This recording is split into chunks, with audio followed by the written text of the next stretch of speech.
Bismillahirrahmanirrahim. Assalamualaikum warahmatullahi wabarakatuh. Alhamdulillah, alhamdulillahilladzi arsala rasulahu bil huda wa dinil haq liyuzhirahu 'ala dini kullih wa kafa billahi syahida. Wa asyhadu an la ilaha illallah wahdahu la syarika lah wa asyhadu anna sayyidana wa habibana Muhammad abduhu wa rasuluh alladzi la nabiyya ba'dah, amma ba'du. Ikhwatu iman rahimakumullah. Tidak henti-hentinya kita bersyukur kehadirat Allah Subhanahu wa taala. Kita panjatkan puji dan syukur kita kehadirat Allah Subhanahu wa taala yang telah memberikan kepada kita kenikmatan yang tidak terhingga, kenikmatan yang kita tidak akan pernah mampu untuk menghitungnya. Sebagaimana Allah katakan di dalam Al-Qur'an, A'udzubillahi minasyaitonirrajim, wa in ta'uddu nimatallahi la tuhsuha. Kata Allah, jika sekiranya kamu mencoba menghitung kenikmatan Allah, niscaya kamu tidak akan pernah mampu untuk menghitungnya. Saking banyaknya kenikmatan yang Allah berikan kepada kita. Dan termasuk kenikmatan yang agung, kenikmatan yang begitu besar yang Allah berikan kepada kita selaku muslim adalah nikmat keimanan dan nikmat keislaman. Dan tentunya kita memohon, kita berharap kepada Allah Subhanahu wa taala supaya kita senantiasa berada dalam keimanan, senantiasa berada dalam keislaman sampai akhir hayat kita. Amin ya rabbal alamin. Dan tentunya selawat serta salam selalu kita curahkan kepada junjungan kita semua, yaitu Sayyiduna Muhammad sallallahu alaihi wasallam, begitu pula kepada keluarganya, para sahabatnya, tabi'in, dan mudah-mudahan juga sampailah kepada kita selaku umatnya yang senantiasa menjalankan sunnahnya sampai akhir zaman. Amin ya rabbal alamin. Taib, ikhwatu iman rahimakumullah. Alhamdulillah kita bisa melanjutkan kembali kajian kita semua, yaitu kajian hadis Arba'in An-Nawawi. Dan insyaallah sekarang kita sudah masuk ke pembahasan hadis yang ketujuh, ya.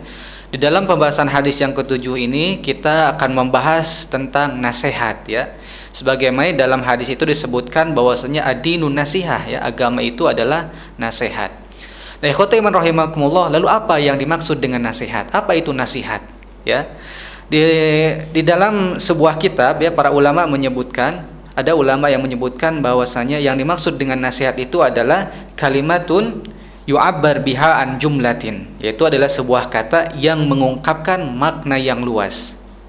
Kemudian hiya iradatul khair lil mansuh lahu. Jadi nasihat itu adalah menghendaki kebaikan terhadap orang yang dinasehati. Itu yang disebut dengan nasihat. Jadi yang dimaksud dengan nasihat itu adalah kita menghendaki kebaikan atau memberikan kebaikan kepada orang yang dinasehati. Itu yang disebut dengan nasihat. Dan ikhwati iman rahimakumullah, kita tentu sudah mengetahui bahwasanya nasihat itu adalah bagian dari Islam. Islam mengajarkan kepada kita supaya bisa saling menasehati, supaya kita bisa saling menasehati dalam kebaikan, nasihati dalam kesabaran dan lain sebagainya. Bahkan Sayyiduna Umar bin Khattab, beliau pernah mengatakan, la khaira fi qaumin la yatanasahun wa la khaira fi qaumin la yaqbaluna an-nasihah. Ya, Umar bin Khattab mengatakan la khaira fi qaumin, tidak ada kebaikan bagi suatu kaum la yatanasahun, yang mana mereka itu tidak saling menasehati. Jadi kata Umar bin Khattab, tidak ada kebaikan kepada suatu kaum yang mana kaum tersebut itu tidak ada saling menasehati di antara mereka. Wala khaira fi qaumin la yaqbaluna an-nasihah, dan tidak ada kebaikan bagi suatu kaum yang mana kaum tersebut tidak menerima nasihat. Nah, jadi nasihat itu adalah bagian dari Islam, dan Islam mengajarkan kepada kita untuk saling menasihati. Ya, bagaimana kalau kita lihat di dalam Al-Qur'an surat Al-Asr, Allah Subhanahu wa taala mengatakan, A'udzubillahi minasyaitonirrajim, bismillahirrahmanirrahim, wal asri innal insana lafi khusr. Demi masa sesungguhnya manusia berada dalam kerugian. Nah, di sini Allah Subhanahu wa taala menggunakan wawul qasam wal asri, wawu yang digunakan untuk bersumpah, dan Allah Subhanahu wa taala bersumpah menggunakan waktu, ya, wal asri, demi masa. Innal insana lafi khusrin, sesungguhnya manusia berada dalam kerugian. Dan di dalam surat ini Allah mengatakan al insana, yang mana al insana ini adalah isim ma'rifat, ya, yang mana al mu'arraf bi al, ya, isimnya itu diawali dengan alif lam ma'rifat. Dan di dalam bahasa Arab juga al insana ini ternyata alif lam istighraqiyah. Jadi alif lam istighraqiyah. Jadi alif lam dalam al insana ini adalah alif lam istighraqiyah. yang mana alif lam istighraqiyah ini menunjukkan makna umum ya. Jadi innal insana, sesungguhnya manusia secara umum ya, baik laki-laki maupun perempuan, tua ataupun muda, la fi khusrin, mereka semua itu berada di dalam kerugian. Tapi ternyata dalam surat ini Allah menggunakan istisna ya, pengecualian, yaitu dengan adatul istisna ya, dengan huruf istisna yaitu illa. Innal insana lafi khusrin, sesungguhnya seluruh manusia secara umum ada dalam kerugian. Illa, kecuali. Nah, ternyata ada orang yang tidak akan rugi, tidak akan mengalami kerugian, yaitu adalah alladzina amanu, orang yang beriman, wa amilus solihati, dan orang yang beramal soleh, wa tawasau bil haqi, dan orang yang saling menasihati dalam kebaikan, wa tawasau bis sabri, dan orang yang saling menasihati dalam kesabaran. Nah, ini menunjukkan sekali lagi akan bagaimana Islam itu memperhatikan, bagaimana Islam itu mengajarkan kepada kita supaya bisa saling menasehati. Nah, kemudian ikhwatu iman rahimakumullah, kalau kita belajar kitab Bulughul Maram ya, kitab Bulughul Maram, kitab yang dikarang oleh Imam Ibnu Hajar Al-Asqalani. Di dalam kitab Bulughul Maram ada kitab namanya Kitabul Jami'. Dan dalam Kitabul Jami' itu ada babul adab, dan hadis pertama dari babul adab itu adalah hadis dari Abu Hurairah radhiyallahu anhu, yang mana Rasulullah SAW mengatakan hakul muslimi alal muslimi sittun ya. Hak seorang muslim atas muslim yang lain itu ada 6. Yang pertama, idza laqitahu fasallim alaihi, apabila engkau seorang muslim bertemu dengan saudaramu yang muslim, fasallim alaihi, maka ucapkanlah salam. Kemudian yang kedua adalah wa idza da'aka fajibhu, dan apabila saudaramu yang muslim tersebut mengundangmu, maka datangilah dia. Kemudian yang ketiga, wa idza stansahaka fansahu, dan apabila saudaramu yang muslim tersebut meminta nasihat kepadamu, maka nasihatilah dia. Jadi yang pertama, nasihat itu adalah bagian daripada agama kita, agama Islam. Kemudian Sayyidina Umar juga mengatakan bahwasanya tidak ada kebaikan bagi suatu kaum yang mana mereka itu tidak saling menasehati, dan tidak ada kebaikan bagi suatu kaum yang mana kaum tersebut tidak menerima nasihat. Dan kemudian nasihat juga ternyata termasuk hak kepada kita, kepada sesama muslim. Thayib ikhwatu iman rahimakumullah, kita masuk ke pembahasan hadis tersebut, yaitu hadis yang ketujuh dari hadis Arba'in An-Nawawi. Di sini disebutkan an Abi Ruqayyah Tamim bin Aus Ad-Dari. An Abi Ruqayyah, dari Abi Ruqayyah ya. Abi Ruqayyah ini adalah kunyah bagi sahabat Tamim Ad-Dari. Nah, berbicara sedikit tentang sahabat Tamim Ad-Dari. Tamim Ad-Dari ini adalah seorang sahabat yang mana awalnya beliau itu adalah merupakan pendeta Nasrani ya. Jadi Tamim Ad-Dari ini pada awalnya itu adalah seorang pendeta Nasrani, dan beliau berasal dari Syam ya. Syam, negara Syam tentu kita sering mendengar ya dalam sirah Nabi ya, di dalam kitab Nurul Yakin misalkan, atau dalam kitab Rahiq Al-Maktum dan kitab-kitab lainnya.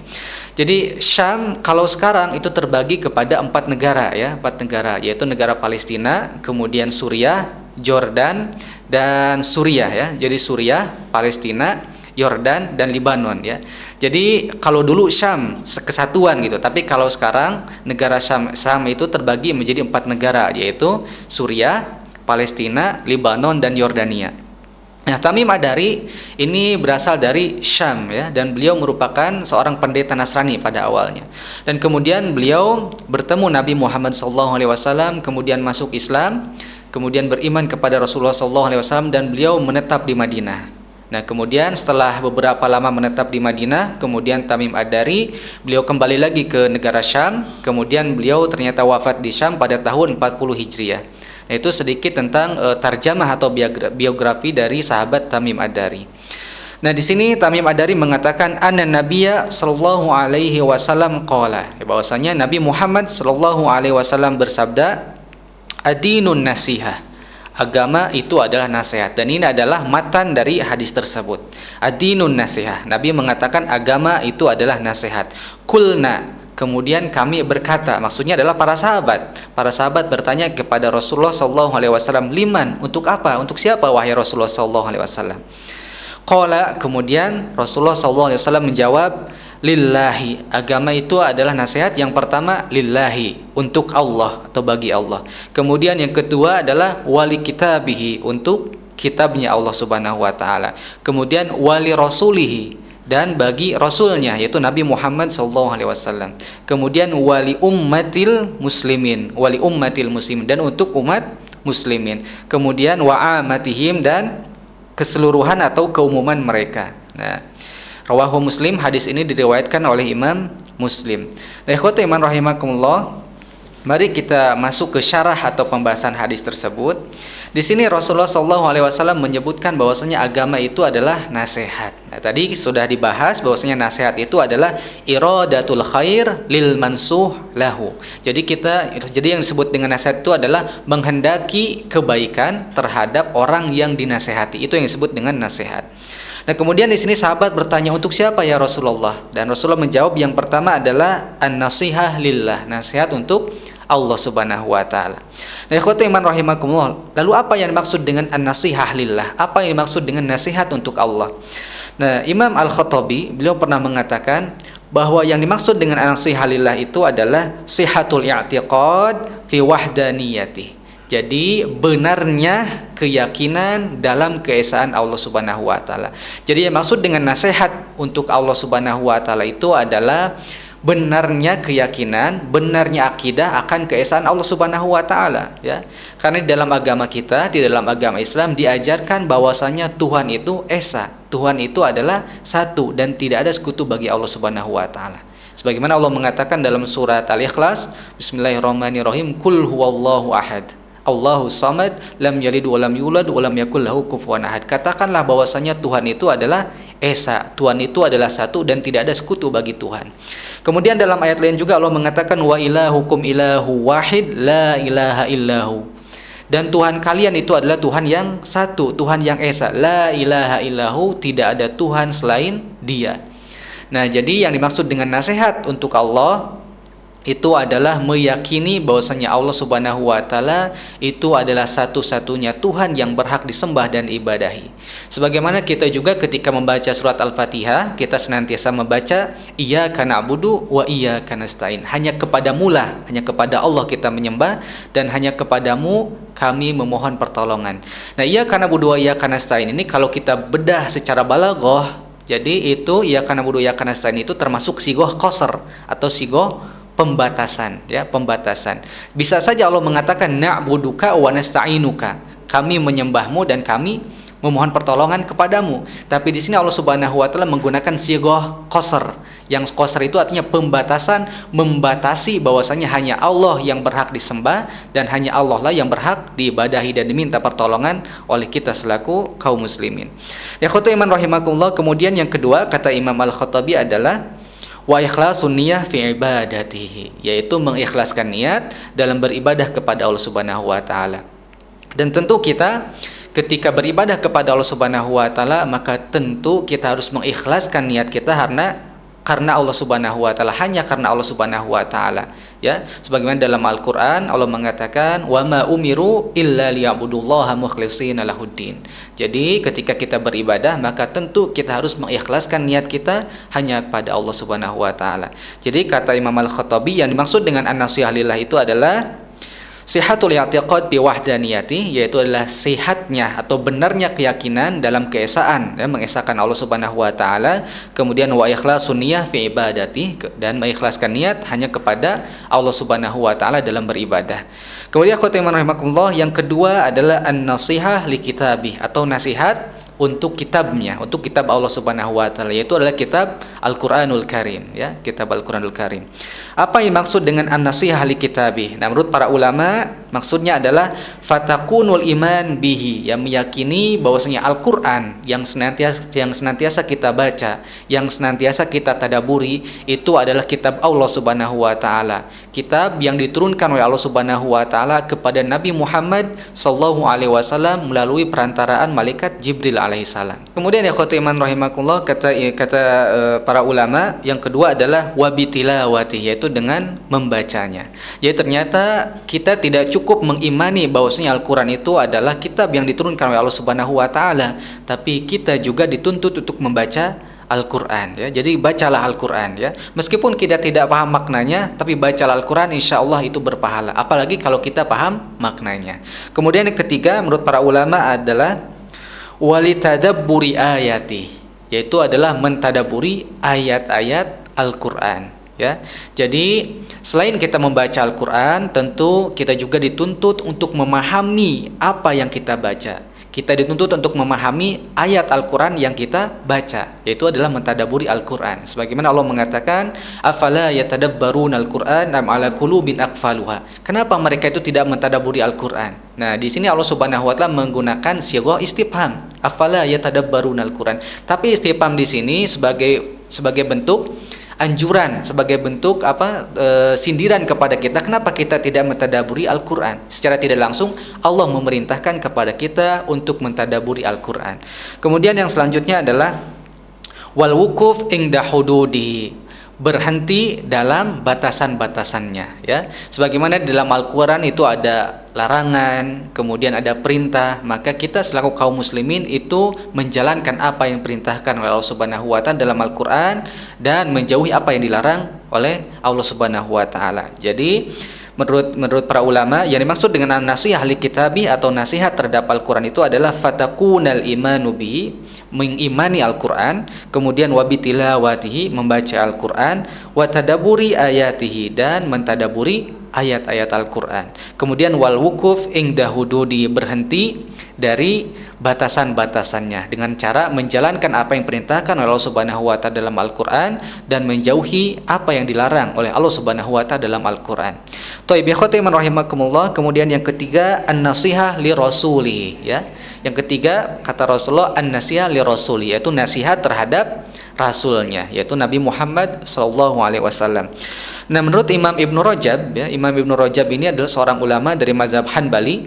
Beliau pernah mengatakan yang dimaksud dengan an-nasihah li rasulih ini adalah al-imanu bih, mengimani Nabi Muhammad sallallahu alaihi wasallam, dan kita wajib, ya, kita harus mengimani Rasulullah sallallahu alaihi wasallam sebagai utusan Allah Subhanahu wa taala, ya. Kemudian yang kedua, wa bima jaa bihi, dan mengimani juga terhadap apa yang datang dari Nabi Muhammad SAW. Apa yang datang dari Nabi Muhammad, Rasulullah SAW mengkabarkan tentang perkara kiamat, Rasulullah SAW mengkabarkan tentang perkara-perkara yang gaib, kita wajib mengimani hal itu, karena itu adalah konsekuensi dari syahadat kita, ya. Ketika seorang mengatakan asyhadu alla ilaha illallah, maka konsekuensinya adalah dia tidak boleh syirik, menyekutukan Allah Subhanahu wa taala dengan yang lainnya. Kemudian ketika dia mengatakan bersyahadat asyhadu anna Muhammadar Rasulullah, maka konsekuensinya adalah dia beriman kepada Rasulullah, kepada Nabi Muhammad SAW, dan kemudian kemudian orang tersebut juga harus meyakini, membenarkan apa yang datang dari Rasulullah SAW, baik itu perkara-perkara gaib atau yang lain sebagainya. Kemudian wattamassuk bi taati, kemudian berpegang teguh terhadap ketaatan terhadap Rasulullah SAW. Ya, jadi kita diharuskan untuk mentaati Rasulullah sallallahu alaihi wasallam. Sebagaimana Allah mengatakan wa atiullaha wa atiur rasul. Taatilah Allah Subhanahu wa taala dan taatilah Rasul. Jadi mentaati Rasul sallallahu alaihi wasallam itu bagian dari keimanan. Kemudian khotimah rahimakumullah, yang selanjutnya menurut Imam Ibnu Rajab adalah wa ihya'u sunnatihi, yaitu menghidupkan sunnah-sunnah Nabi Muhammad SAW. Dan ternyata ya khotimah rahimakumullah, kalau kita lihat ya zaman sekarang tentunya miris, ya, bagaimana begitu banyak sunnah Nabi Muhammad SAW yang menjadi asing, yang sebenarnya itu sunnah tapi oleh kaum muslimin dianggap itu bukan sunnah, ya. Dan itu sebagaimana yang Rasulullah SAW kabarkan di dalam sebuah hadis. Rasulullah SAW pernah mengatakan bada'al islamu ghariban wa sayaudu ghariban kama bada. Jadi Islam itu pada awalnya itu asing, tidak dikenal. Wa sayaudu ghariban kama bada, dan Islam itu ternyata akan menjadi asing juga sebagaimana asalnya, ya. Fatuba lil ghuraba, kata Rasulullah, maka beruntunglah bagi orang-orang yang asing tersebut, ya. Lalu siapa itu orang-orang yang asing? Orang-orang yang asing itu salah satunya adalah walladzina yuhyuna ma amatan nasu min sunnati. Jadi yang satu orang asing itu adalah orang yang senantiasa menghidupkan sunnah Rasulullah ketika sunnah Rasulullah SAW itu sudah tidak dikenal oleh khalayak manusia. Nah, maka ya khotimah rahimakumullah, saya ulang lagi, menurut Imam Ibnu Rajab yang dimaksud dengan nasihat terhadap Rasulullah SAW itu adalah yang pertama al-imanu bihi, meyakini bahwasanya Nabi Muhammad SAW itu adalah utusan Allah. Kemudian wabima ja'a bihi, membenarkan apa yang dikabarkan oleh Rasulullah SAW. Kemudian wattamassuk bi taatihi, ya, berpegang teguh, ya, mentaati Rasulullah SAW. Kemudian wa ihya'us sunnatihi, yaitu menghidupkan sunnah Nabi Muhammad SAW. Tapi ikhwati rahimakumullah, kemudian lanjut ke nasihat yang selanjutnya, yaitu an-nasihah a'immatul muslimin, ya, nasihat bagi khalayak kaum muslim, bagi khalayak kaum muslimin. Nah, Imam Ibn Rajab pernah mengatakan bahwa yang dimaksud dengan an-nasihah a'immatul muslimin adalah muawanatuhum, artinya menolong mereka, ya, menolong kaum muslimin alal haqqi, atas kebenaran. Sebagaimana Islam juga mengajarkan supaya kita senantiasa saling menolong dalam kebaikan. Kata Allah, wa ta'awanu 'alal birri wat taqwa. Saling menolonglah kalian di dalam kebaikan dan ketakwaan. Wala ta'awanu 'alal ismi wal udwan. Tapi kata Allah, janganlah kalian saling menolong dalam dosa dan permusuhan.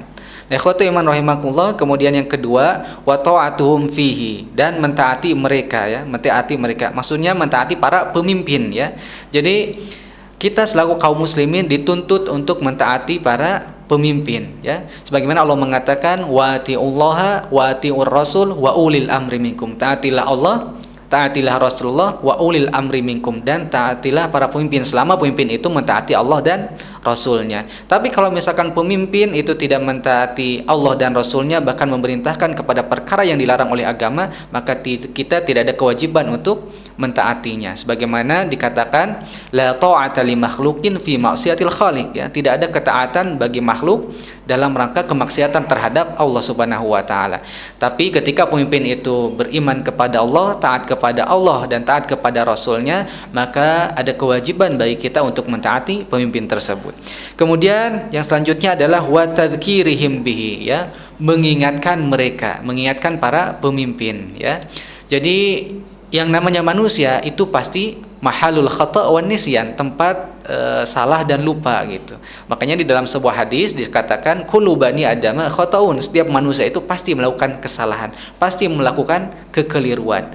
Maka karena manusia itu senantiasa atau pasti melakukan kesalahan, maka diwajibkan untuk saling mengingatkan, saling menasehati, ya, wa tadhkirihim. Ketika pemimpin melakukan kekeliruan, maka ada kewajiban bagi kita untuk mengingatkan pemimpin tersebut. Kemudian wa tanbihim fi ribkin wa lutfin.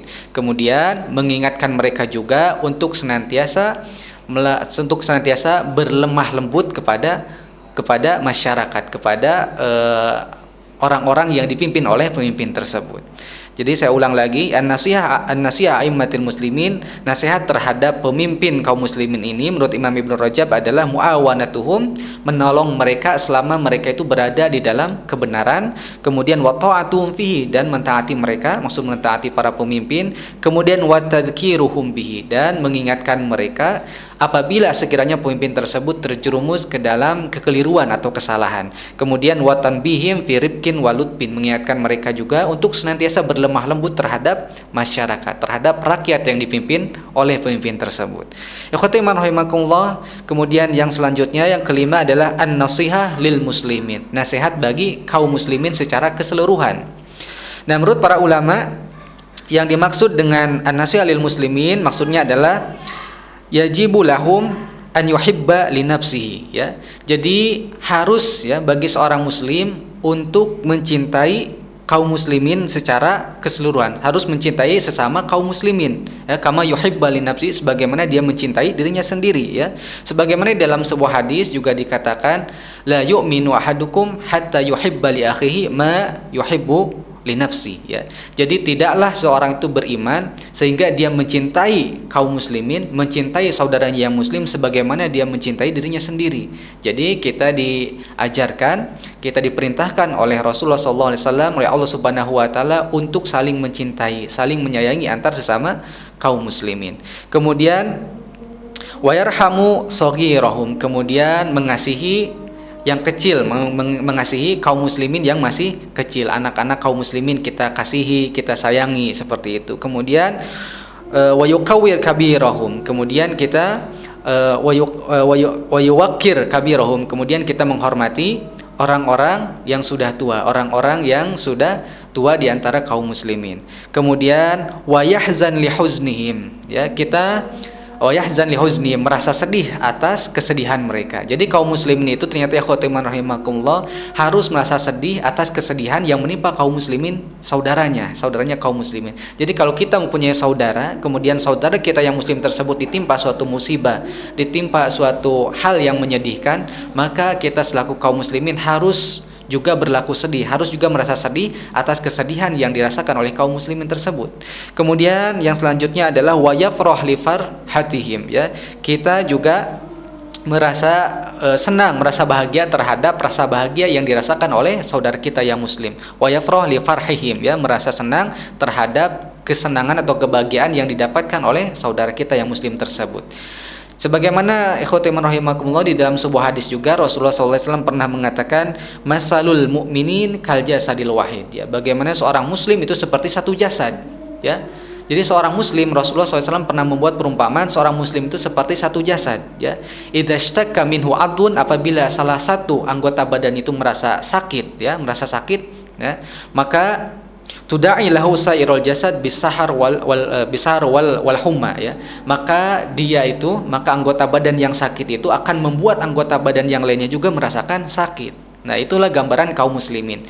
Sebagaimana kita ya khotimah rahimakumullah, kita ketika diberikan sakit gigi misalkan, ya, ketika kita diberikan sakit gigi, yang sakit itu gigi, ya, tapi sakit gigi ini ternyata bisa mempengaruhi anggota badan kita yang lain, ya. Mata jadi tidak bisa tidur dikarenakan sakit gigi, kemudian badan kita meriang, ya, panas dingin dikarenakan sakit gigi. Nah, seperti itulah kaum muslimin ketika dia melihat saudaranya itu ditimpa suatu hal yang menyedihkan, suatu hal yang kemalangan seperti itu, maka kaum muslimin juga harus merasakan apa yang dirasakan oleh kaum muslimin tersebut. Dalam artian harus ada saling membantu di antara kaum muslimin.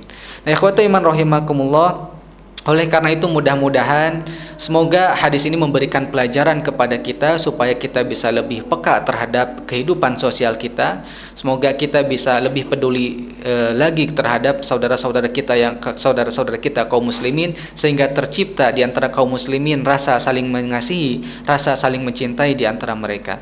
Akhirul kalam, Rabbana atina fid dunya hasanah wa fil akhirati hasanah wa qina adzabannar. Aqulu qouli hadza wa astaghfirullah li wa lakum. Wassalamu alaikum warahmatullahi wabarakatuh.